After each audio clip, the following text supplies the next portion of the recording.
laquelle vous allez nous suivre. Bienvenue à votre chaîne et dans le souci de vous servir, dans le souci de vous apporter des éclaircissements sur plusieurs questions d'actualité, on est venu comme ça voir un expert en la question de droit, à la personne de Maître Gérard Lédy, pour plusieurs questions d'actualité, notamment la question sur la grâce présidentielle, sur également la question de l'Est de la République et aussi la question qui concerne le ministre de la Justice et garde sceaux, Maître Constant Moutamba, qui fait preuve de plusieurs buzz réseaux sociaux. Et donc, c'est dans ces cadres-là qu'on est venu voir un expert, question de vous apporter des éclaircissements. Donc, restez connectés et branchés pour plus d'informations. On est venu auprès de vous pour avoir des éclaircissements sur certaines questions de droit. La grande question serait, aujourd'hui, on aimerait savoir, est-ce que la grâce présidentielle, est-ce que ça efface l'infraction dans les casiers judiciaires du bénéficiaire? Les cas, je parle aujourd'hui de cas de prisonniers politiques qui viennent de sortir, qui viennent de bénéficier de cette grâce présidentielle. Oui, bien sûr que oui, parce que la grâce présidentielle est un mode d'extinction de l'action publique. Et c'est cela dans les jargons judiciaires.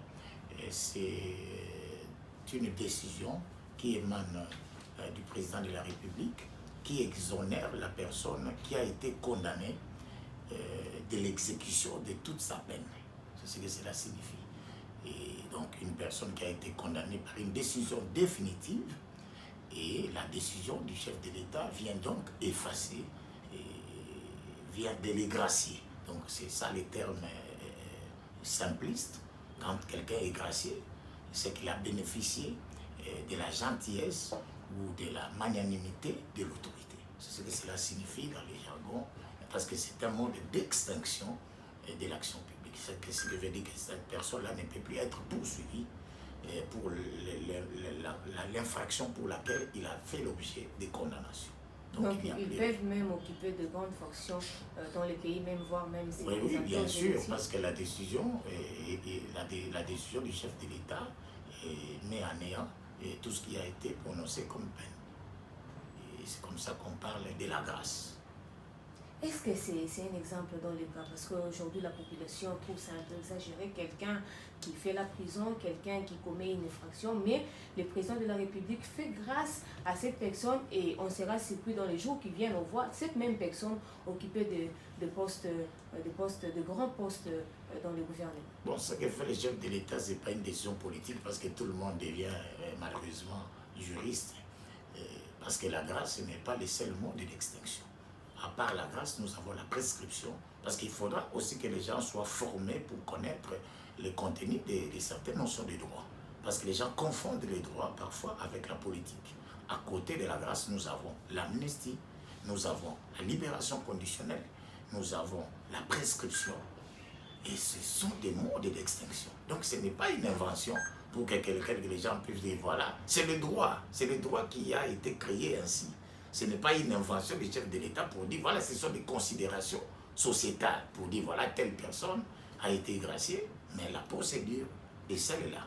Donc, une personne peut avoir été condamnée, il fait une partie de la peine, ça qu'on appelle la libération conditionnelle, et peut arriver au bout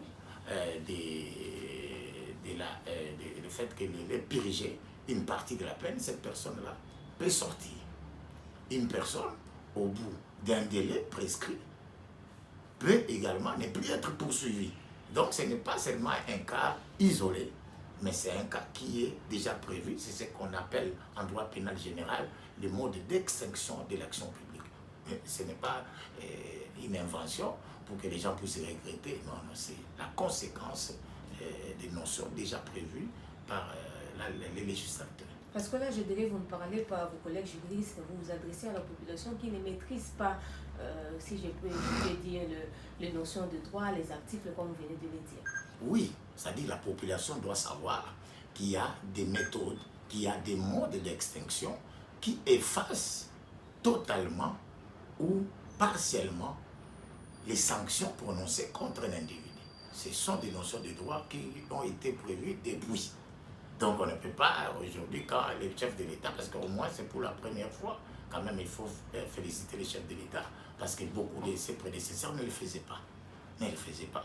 Et il faut l'encourager. Et même à l'égard de ceux qui ont été farouches à son régime, ils ont bénéficié de la grâce, indépendamment de ce qu'ils ont commis comme fait, indépendamment de leur appartenance politique. Là, c'est une avancée que nous devons encourager. Mais ce que nous devons peut-être faire dans les lege ferenda, faire en sorte que la loi soit modifiée pour que, pour certaines préventions qui choquent la morale, et qu'on ne puisse pas gracier, par exemple, et qu'on ne puisse pas faire la libération conditionnelle pour certaines préventions. Moi, je crois que ce sont des choses qu'il faut faire avec la modification du code pénal, et la modification de la Constitution, et prévoir en certains, par exemple, si quelqu'un a détourné, que cette personne ne peut pas faire l'objet de la grâce présidentielle, par exemple. Si quelqu'un a tué, et pour certaines préventions, qu'on puisse vraiment expressis verbis modifier ça pour que la loi puisse corroborer avec la pensée de la société. Parce qu'une loi doit tenir compte des réalités spatio-temporelles. Parce que quand une loi est faite en dehors des aspirations de la population, cette loi va rester en dichotomie avec la population des cours. Je crois que c'est de ça que vous parlez. Je crois que ce sont des choses qu'il faut prévoir pour l'avenir.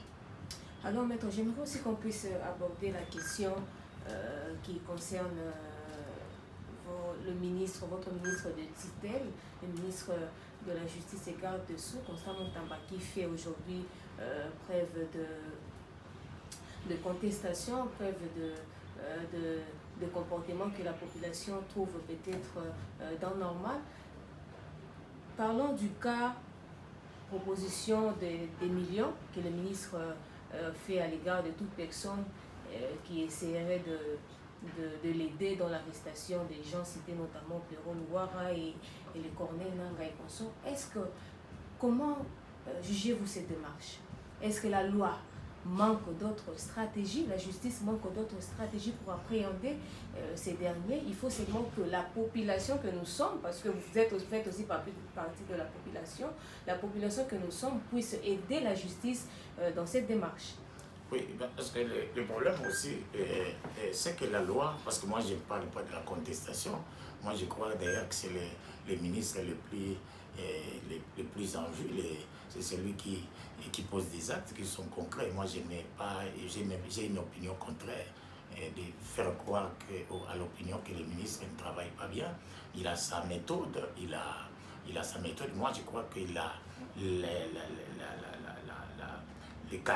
la carrure d'un avocat, et c'est comme ça qu'il ne peut pas se comporter comme tout le monde. Et le fait pour le ministre de la Justice d'interpeller la population pour mettre la main sur une personne qui commet l'infraction existe dans la loi. Lorsqu'il s'agit d'une infraction flagrante, toute population, toute personne peut mettre la main, même un civil peut mettre la main sur celui qui commet l'infraction intentionnelle flagrante. Et moi je crois que dans le cas de Péron Ouara, qui est vraiment en train de poser des actes illégaux, des actes illégaux, je crois que ces personnes-là devaient être maîtrisées. Mais le fait de mettre une cagnotte, bon, peut-être que c'est un autre aspect en tant que politicien, parce qu'il aime beaucoup le buzz, c'est pas mauvais. Il y a d'autres, mais il y a d'autres même qui les traitent de créateurs de contenu. Non, des créateurs de contenu, non. Il fait du populisme. Non. Vous savez, le problème, c'est que chacun a sa manière d'agir, mais nous ne pouvons pas, normalement, dans un pays comme le nôtre, avoir un ministre de la Justice faible. Et nous avons vu à l'époque du ministre Bouzolo, c'était parmi les ministres aussi qui s'étaient distingués. Et c'était un avocat. Et parce qu'on doit sentir le ministre de la Justice. On doit le sentir parce qu'être ministre de la Justice, ce n'est pas quelqu'un qui doit être fermé entre ces quatre murs de son bureau. Il doit constater et il doit faire en sorte que les gens aient peur de la loi et puissent respecter la loi, qui qu'elle soit. Moi, je crois que le fait peut-être que la cagnotte, c'est un aspect politique, mais le fait de veiller la conscience, d'éveiller la conscience de la population pour mettre la main sur des malfrats, ce n'est pas contraire à la loi. On ne sent pas aujourd'hui, mais on ne sent pas le travail. La population dit qu'il est dans les spéculations. Je dirais même aujourd'hui, on ne voit pas les retombées des états généraux de la justice, les recommandations. Qu'en est-il? Non, mais les recommandations, l'exécution des recommandations ne relève pas de la compétence du ministre. Et ce n'est pas la première fois qu'on ait fait des états généraux. Il n'y a pas seulement eu des états généraux de la justice. Parce que beaucoup de gens, quand ils n'aiment pas quelqu'un, ils spéculent. Ce qui n'est pas bien dans notre pays.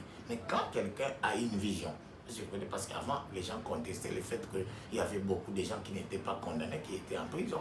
C'était une illégalité criante qui a fait des années. Comment pouvons-nous concevoir qu'on puisse trouver dans une prison comme la prison de Makala plus de gens en détention préventive que les condamnés? Donc ça veut dire que la justice n'a jamais travaillé. Comment c'est possible? Parce que la justice est là pour trancher des litiges. Mais lorsqu'on trouve des gens qui sont là sans jugement, et vous voulez nous dire que c'est le ministre Moutamba qui est à la base, c'est quelque chose qui date même de l'époque de Mobutu.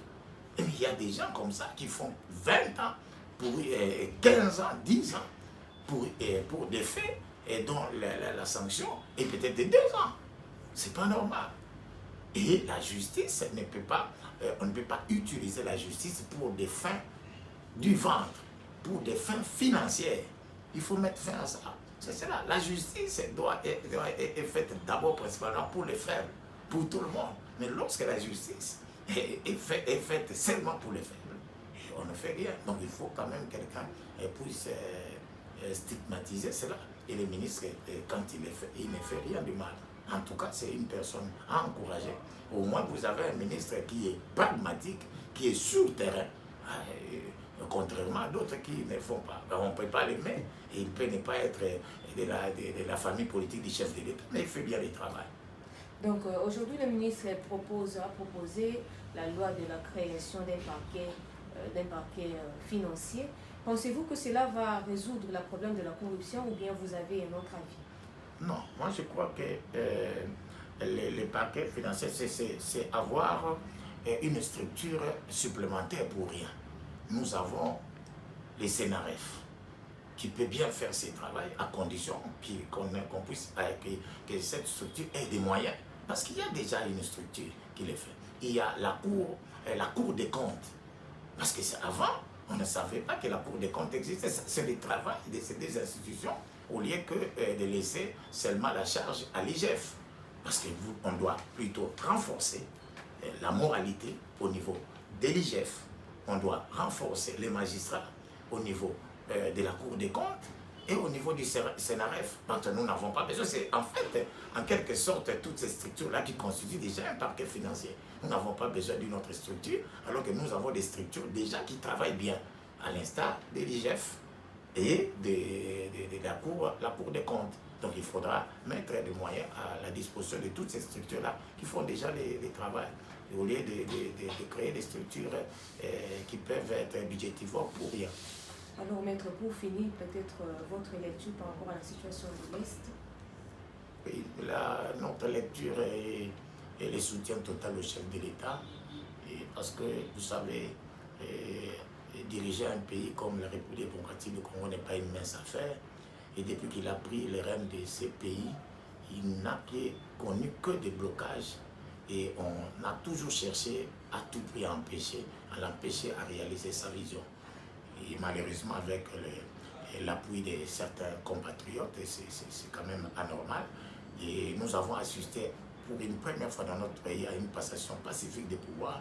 Et nous aimerions beaucoup voir le chef de l'État réaliser les social des Congolais. Malheureusement, ce sont d'autres Congolais qui l'empêchent à travailler, notamment l'entourage de certaines personnes qui ne savent pas matérialiser la vision du chef de l'État, qui sont là au lieu de l'aider. Ils sont là pour pour détourner les biens et les deniers publics et empêcher ainsi les chefs de l'État à bien travailler. Je crois que j'ai suggéré au chef de l'État, avec les remaniements qui se pointent à l'horizon, de trouver des personnes capables. Et il ne suffit pas d'être de l'étranger, mais il y a de l'expertise avérée au pays et qui peuvent être associés avec la première ministre Judith Soumignon, parce que nous voulons toujours avoir dans les gouvernements, parce qu'on ne peut pas sacrifier une femme. Elle a déjà montré de quoi elle est capable. Et donc, si on peut avoir d'autres ministres à l'instar du ministre, de la ministre des Affaires étrangères, ça va nous enchanter. Et nous avons vu les prouesses de cette dame de fer, comment elle a su porter l'étendard de la République démocratique du Congo. Si on a des politiciens de cette trempe-là, je crois qu'avec la vision du chef de l'État, tout va changer. Merci.